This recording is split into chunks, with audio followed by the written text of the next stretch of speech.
quand même celle du bateau canadien pour Gaza qui était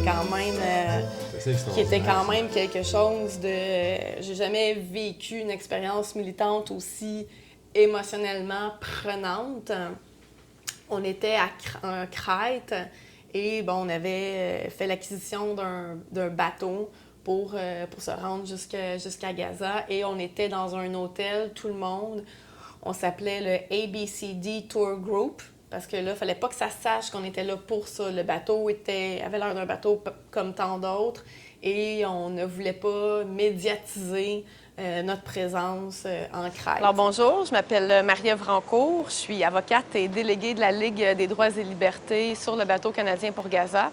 Pourquoi je me suis embarquée dans cette mission-là? Pourquoi j'ai décidé de m'engager dans cette mission pacifique et non violente? C'est d'abord et avant tout parce que je suis déjà depuis plusieurs années une militante en faveur des droits humains. Puis on avait des formations sur la façon de résister à différents types de traitements, le taser, la privation de sommeil. Donc on se faisait... Il y avait un training là, relié aux différentes conditions de détention auxquelles on aurait pu être confronté. Et ça nécessitait aussi de créer rapidement des liens de confiance entre plein de personnes qui ne se connaissaient pas initialement. Donc, il y avait aussi des mises en situation puis des formations qui venaient nous chercher très profondément dans notre vécu, même dans des blessures qu'on a pu vivre. Donc, c'est quand même une expérience intense. Et puis, bon, on a notre bateau et puis on attend l'autorisation du port de Crète pour pouvoir partir. Et puis, les jours passent et là, on constate une espèce de lourdeur administrative qui n'a pas sa raison d'être, d'autant que notre bateau ne battait même pas pavillon grec. Donc, on aurait pu normalement pouvoir aisément sortir du port sans problème, mais il y avait le gouvernement d'Israël qui faisait pression sur la Grèce. Plusieurs bateaux partaient de différents ports de Grèce, pas exclusivement, mais plusieurs.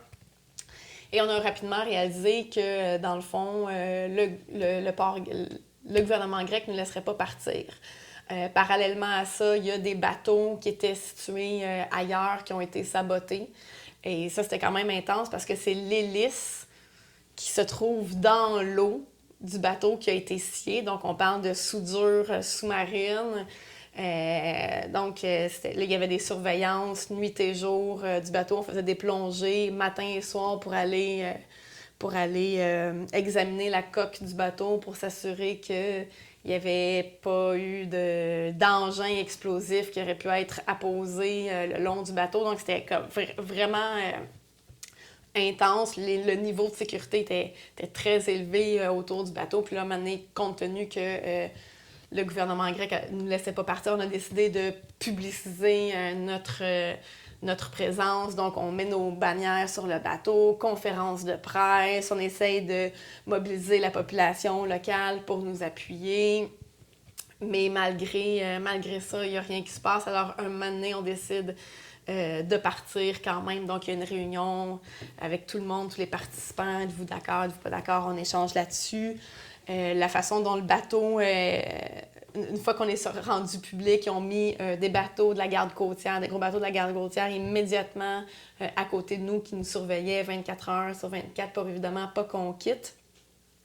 Et la stratégie qu'on a adoptée, c'est qu'il y ait des kayakistes, des gens qui prennent des kayaks, qui aillent se mettre devant le bateau de la garde côtière pour essayer de nous permettre de partir le plus loin possible. À la Greenpeace, là.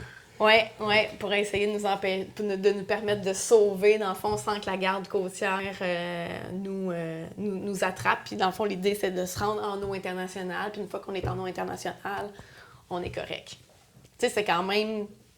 Ça a été des moments très émouvants parce que, quand même, les personnes qui décident d'être des kayakistes ne feront pas partie du voyage. Tu sais, ils se sacrifient en quelque sorte pour la cause. Donc... Finalement, arrive le moment attendu. Donc, les deux personnes en kayak qui se mettent devant le bateau de la garde côtière et nous, on part. Puis là, les moteurs sont à fond, la caisse. Puis là, t'as le moment, là, tout le monde pense qu'on y arrive, puis là, on voyait la garde côtière. Bon, finalement, les kayakistes qui finissent par les tasser, ils sortent de l'eau, ils les mettent en état d'arrestation. La garde côtière finit par arriver à notre hauteur. Puis malheureusement, là, finalement, ils ont réussi à aborder notre navire, prendre contrôle du navire, puis nous remorquer jusqu'au port de Grèce pour nous empêcher de partir. Mais tu sais, Puis là, il est arrivé quoi, là? Avez-vous été interpellé personnellement? ben là, en fait, on est resté sur le navire quand même pendant 24 heures parce qu'on voulait avoir la garantie qu'on ne serait pas arrêté. Finalement, on a eu cette garantie-là, sauf que les 2 kayakistes, eux, ils ont été devant les tribunaux, ils ont été accusés d'entrave à un truc comme ça. Et finalement, je veux dire, ils ont été acquittés au grand bonheur de tout le monde, mais ça a été une expérience très, très, très intense parce que tu réalises que ta petite action a des répercussions internationales. Là. Je veux dire, c'est le gouvernement israélien qui faisait carrément pression sur le gouvernement grec. Donc, c'est comme si l'embargo, le blocus de Gaza était devenu un blocus d'une ampleur mondiale. Puis, bien évidemment, il y a eu beaucoup de déception du fait de ne pas avoir réussi à partir, à se rendre, mais ça a été la couverture médiatique de cette flottille-là, elle a été sans précédent. On en parlait partout dans le monde. On a parlé de cette flottille-là et du pouvoir et